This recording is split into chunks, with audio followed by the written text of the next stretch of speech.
ውድ ቤተሰቦቼ እንግዲህ ዛሬ ፍቅርና አብርሽ በአዲስ ነገር መጥተዋል። እንግዲህ ቀለበት ሊያስርላት ነው ማለት ነው። በጣም በጉጉት ሲጠበቅ የነበረ ነገር ዛሬ ልናይ ነው ማለት ነው። ለማንኛውም እንኳን ደስ አላችሁ መብሩክ ብያለሁ። በዚሁ አጋጣሚ ሩትዬ ጀግናዋ አንበሳዋ ማለት እውነት አንቺ አልፈልግም አይሆንም ብለሽ የገፋሽው ነገር ወደ ፍቅር ጋር ማዞርሽ በጣም ተመችቶኛል ማለት ነው። በዚሁ አጋጣሚ ፍቅር እንደ እህትነት ምነግርሽና ምመክርሽ ነገር ቢኖር ራስሽን ብትጠብቂ የማንም መነገጃ ባትሆኚ ደስ ይለኛል። እና ሲቀጥል ደግሞ እኔ ዛሬ እውነት ለመናገር በጣም ነው የደበረኝ። በጣም ያስጠላል፣ የሚያስጠላ ነገር ነው እውነት የፈለገም ስራ ቢሆን እና በዚህ ናክል ደግሞ የሰው ልጅ እኔ እንጃ ብዙ ነገር ከምትጠብቁበት ብዙ ነገር በቃ እሱ የት ይደርሳል ብላችሁ ከምትጠብቁት ወይም ከወንድማችሁ ከአብርሽ ማለት ነው እንደዚህ አይነት ነገር መጠበቅ እኔ በጣም ያስጠላል፣ በጣም ይደብራል። ምክንያቱም ከሩታ ጋር ሲሆን የሩታና የእሱ ስም በአንገቱ ላይ ያስራል።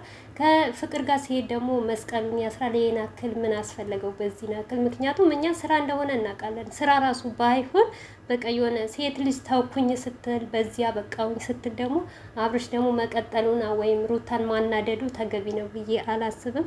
አሰላሙ አለይኩም ወራህመቱላሂ ወበረካቱ። ውድ ቤተሰቦቼ ሰላም ሰላም ብያለሁ። በያላችሁበት ሰላማችሁ ብዝዝ ትረፍረፍ ይበልልኝ። ይህንን ቪዲዮ ከወደዳችሁ ላይክ፣ ሼር፣ ሰብስክራይብ እያደረጋችሁ ቤተሰብ ሁሉ እና በዚሁ አጋጣሚ ተመልካች ማንኛውም ቢሆን ከአሁን ወዲህ ማንም እኔ እንጃ እኔ በበኩሌ አይደንቀኝምም አይሞቀኝም። ምክንያቱም ነገሩ ሁሉ ስለማውቀው ማለት ነው። ምንም አዲስ ነገር የለም። ምንም የሚፈጠር ነገር የለም። ያው ሩታን ለመበቀል ሩታን ለማስለቀስ ነው እንጂ ሌላ ነገር አዲስ ነገር አለ ብዬ አልጠብቅም። አዲስም ነገር ቢኖር በአሁን ሰዓት እኔ እንደ በፊት አይደለሁም እውነት ለመናገር ማለት ነው። በቃ ምክንያቱም የአብርሽና የሩታ ነገር የሆነ እርስ በርሳቸው እንደዚህ ነገር የሚደራረጉ ከሆነ መቼም አያምርባቸውም።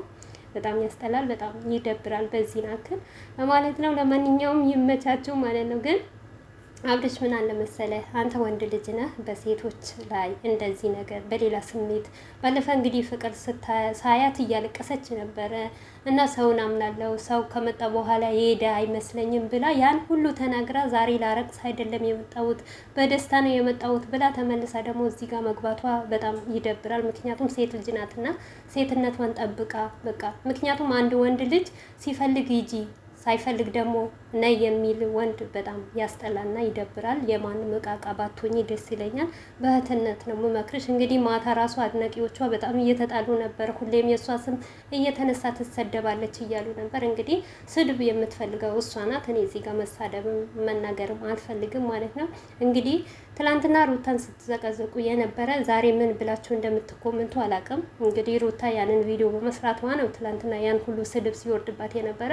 ዛሬ ደግሞ ምን ብላችሁ ኮሜንት እንደምትሰጡ እኔ እንጃ።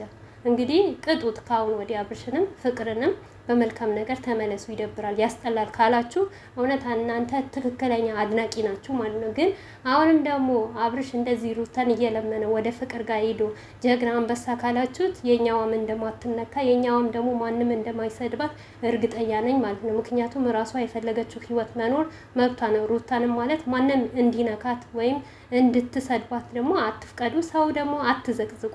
ምክንያቱም እናንተ መጀመሪያ ሩታን ለመመለስ ሳይሆን የእናንተንም ልጅ ወይም አብርሽን በመልካምነት ካያችሁ ሁለታችሁም ፍቅርንም እንደ እህት አይታችሁ አብርሽንም ደግሞ እንደ ወንድም አይታችሁ ከእንደዚህ ነገር ቢርቅ ወይም ደግሞ ወታችሁ ይፋ አድርጉ። ስራ እንደሆነ ስራ እንደምትሰሩ ብላችሁ መናገር ይሄ በእናንተ ነው የሚጠብቀው። ግን አብርሽ መጥፎ ነገር እየሰራ ዝም ብላችሁ ሩታ ስትሰራ ደግሞ በሩታ ላይ ጫናታ ወይም ስድብ የምትወርዱበት ሰዎች በጣም ይደብራል፣ ያስጠላል። እውነቴ ነው የምላችሁ።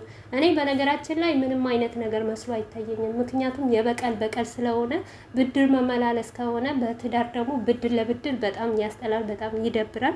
ምክንያቱም ሁለቱም በቃ እሱም አጥፍቶ ነበር እሷም ደግማ ነበር። ተመልሶ ደግሞ አብርሽ ይሄንን ነገር መፈጸም አይነበረበትም። ምንም ያበጣ ነገር የለም። አብርሽ ከፍቅር ጋር ምንም አይነት ግንኙነት የለውም። ፍቅርም ቢሆን ከፏድ ጋር አልተጣላችም፣ አብርሽም ቢሆን ከሩታ አልጠላችም። ግን በቀል በበቀል በተለይ ደግሞ በአሁኑ ሰዓት ሁሉም የሚያየው ቪዲዮ ምን አይነት ትምህርት እንወስዳለን ብለን በማየት ነው እንጂ እንደኔ ውድ ቤተሰቦቼ እውነት ነው የምላቸው ምንም ነገር አይመስለኝም ማለት ነው። ምክንያቱም አውቀነዋል ነገሩ ማለት ነው። ስለታወቀ ይፋ ስለተደረገ ምንም የሚፈጠርም ነገር የለም። ግን አብርሽ እንደዚህ ነገር ባታረግ ለቤተሰቦችህ ብታዝን፣ ቤተሰቦች እህቶችህ በጣም የሚወድህ ኦዲየንሶች አሉ። ለኦዲየንሶችህ ራሱ ትንሽ እንኳን ቦታ ብትሰጣቸው በጣም ደስ ይላል እና ሩታን እጎዳለሁ ስትል ደግሞ ራስህን እንዳትጎዳ፣ ራስህን ደግሞ ሰው እንዲጠላህና ወይም ደግሞ ፍቅርን ሰው እንዲጠላት ባታደርግ በጣም ደስ ይለኛል። እና ውድ ቤተሰቦች የኛ ጠንበለል ከሆነ ሩታ ማትበገር ናት። እሷም ደግሞ ያው አንጫጭታሃለች፣ ከፍላለች ብድሯ ማለት ነው። እንግዲህ ሩታዬም ያው የቀረኝ 4 ቀን ነው ብላለች። እንደፈለክ መሆን ትችላለህ። ብቻ በእህትነት እኔ ብመክርህ ብትመለስ መልካም